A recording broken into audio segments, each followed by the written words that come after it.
Before we begin, I want to offer a word of caution. You may, and some of you definitely will, experience lightheadedness, increased heart rate, nausea. You'll feel yourself begin to sweat when you oxygenate your body. Do not push hard. Your body just needs time to adapt to the new levels of oxygen, and it may take up to a few weeks or even more than that before you can really take a maximum breath without feeling any side effects.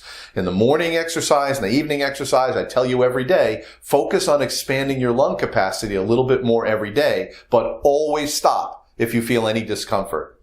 Now, I've talked about the concept of a front-loaded effort, meaning anytime you learn a new skill, it's always the most difficult right in the beginning. It's difficult, it's confusing, you feel like you're not making progress, you're not sure what you should be doing, but as you now understand, once you get past the first few days and the first few weeks, it becomes a part of you. So in the beginning, remember to do this breathing exercise at least once a day. And if you do it once a day, that's a good day. But naturally, as you become more and more aware of your breathing, the frequency of doing this breathing exercise will become more and more. You can stop and breathe deeply anytime you want. You are in control of the amount of oxygen that you bring in your body. So when should you do this breathing? Okay? So first of all, a full exercise consists of 5 cycles of a slow, deep breath. Slow in, hold it for a while, slow out. Do that 5 times, and I consider that to be one session. Do it at least once a day. The easiest thing is just to add it to your morning routine and your evening routine with your morning and evening thought matrix exercise. But you can do it any other time. You can do it before you walk into an important meeting, or before you make an important phone call, or before you walk into a room with other people, or while you're jogging, or while you're waiting online at the bank, or while you're driving a car, or while you're typing an email, or lying in bed, or when you're first waking up in the morning, or while you're watching TV. You get the point? Anytime you decide is the right time to take a deep breath. Train yourself to become breath aware in all of these situations throughout the day. All right? So I want you to stand up and we're going to get started, okay? The design of your lungs is actually remarkable. Your lungs have no muscles of your own. They're completely passive. They're not connected to anything. They are literally just hanging from the bronchial tube. And it's no accident that your lungs look either like the roots of a tree or like an upside down tree, either way you look at it. The thick tracheal tube is the trunk of the tree, and each of the tubes branching off, and the millions upon millions of alveoli are like the leaves that are filling with oxygen. And it's no accident that your lungs look like a tree. Your lungs are freestanding, but they are confined, they're pressed in a tight space within the chest. So it's only by expanding the muscles around the lungs that air is allowed to enter our body. So we already know this because we've done diaphragmatic breathing. The diaphragm is a flat muscle that expands downward and contracts upward, and as it expands, air rushes into the lungs, and as it contracts, air leaves the lungs. Now we're going to explore some other muscles that are surrounding the lungs. Look, when you intentionally control the muscles around your lungs, you are in control of the amount of air that enters your body. You can literally control the amount of oxygen and vital life force that reaches every cell in your body. So here we go. Between each of your ribs is a thin muscle. Now, there's a bunch of them because you got a bunch of ribs. So together, that group of muscles is called the inter-costals. Now, you probably never thought about your intercostal muscles before, but even if you've never used them before, they're ready to be put in service. I'll show you how to connect with them. Remember I told you that health is the centerpiece of the cycle of mind system, and that the highest priority in your own health is to expand your lung capacity and breathe deeply on a regular basis? Remember that? So from now on, every time we breathe, the first part of the breath is going to be an expanded diaphragm, like we've been doing so far. But now we're going to add a second part of the breath, which will be expanding the intercostals. That will spread the ribs, and it will allow much more air into the lungs. Well, how much more air? Well, you're going to find that out for yourself. But from my experience, once you learn to control the intercostals, and it took me, weeks and months to learn, it's going to be much faster for you because I'm explaining it to you. When you learn to expand and control your intercostals, the air in your lungs will more than double. And the lungs can take even more as you learn to control and expand your intercostals and learn to push them even further out away from your lungs. I want you to stand up straight, be aware of your posture, good posture, and I want you to put your hands on your waist. This is going to be our breathing position. We don't put our hands here because as soon as you drop your hands, you can feel it yourself. Your arms push against the lat muscles, which compresses the rib cage ever so slightly. We want to take all the pressure off the rib cage, right? So we put our hands like this. Now at the end of the video, I'm going to show you a pro tip.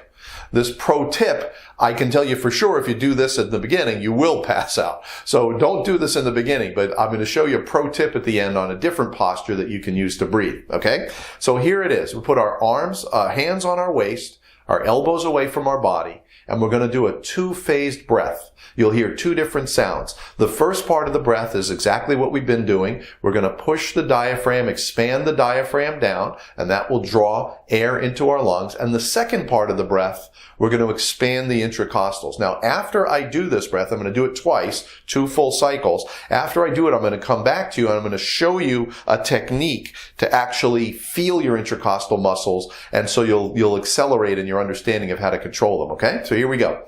2-step breath.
Okay, that was 2 cycles. In the morning and in the evening, you're going to do at least 5. And then throughout the day, if you just take 1 deep breath while you're at work typing, that's great. You want to take 100, that's great. So I'm going to show you a simple tip, a technique that you can get to feel your intercostal muscles, okay? So I want you to take your thumbs, and I want you to stick them in your ribs, right in the side, right about at this height. And I want you to reach across, and I want your fingertips, your middle fingertip to touch. See that? Okay? If you diaphragmatic breathe, nothing happens.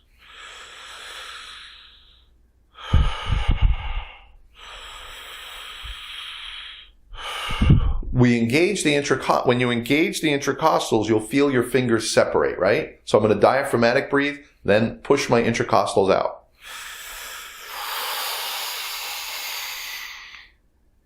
You see that? That's how you get the feel. When you can make your fingers spread apart, that's how you know that your intercostals are engaging, and what they're doing is they're pushing the ribs as far away from your lungs as possible. The further they go out, the more air comes into your lungs. Keep training yourself to be aware of and expand your intercostals. You'll actually get better at it over time. Look, you have for your own use a perfect body. It's like you're a test pilot and someone's dropped you into the most incredible machine that's ever been built. This is your body. It's incredible. All you need to do is learn how to use the controls and then take it for a test flight and see what your body is capable of doing. With each breath, every time you breathe like this, you're claiming the birthright of your body. You're acknowledging that you not only inhabit this body, but you actually are your body.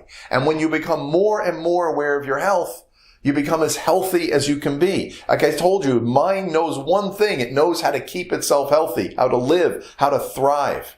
When you consciously breathe at this level, in just a few cycles, you're going to see a noticeable change in your lung capacity and in your energy breath, in your energy. So with each cycle of breath awareness, it's important because you're becoming a better steward of your body, and your health will continue to improve. So this deep breathing is extremely important. But now I'm going to show you a way to really pull your lungs out of the equation, okay? And not everyone can do this right away just because of flexibility, but also if you do this, there's going to be much, much more air coming into your lungs, so do not do it in the first couple of days and weeks until you've acclimated your body to a new level of oxygen. What you do is you put one arm behind your head and put it behind your head, not over your head, behind your head, grab your wrist, and then continue to push up. And now,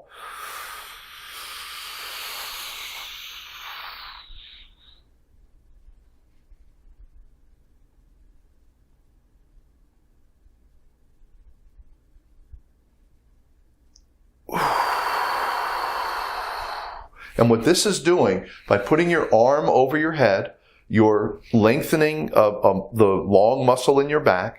And by grabbing the wrist, now you've got this elbow up high too. Your elbows are as far away as they can be from your body. And then you're pushing up again.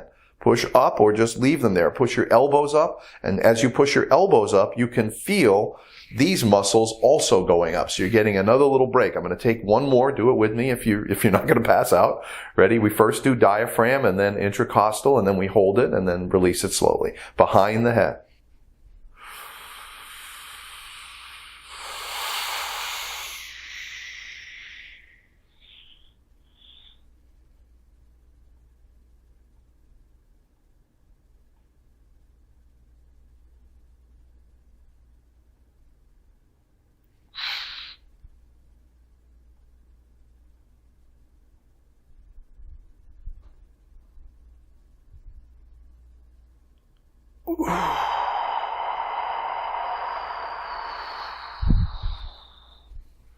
That's it.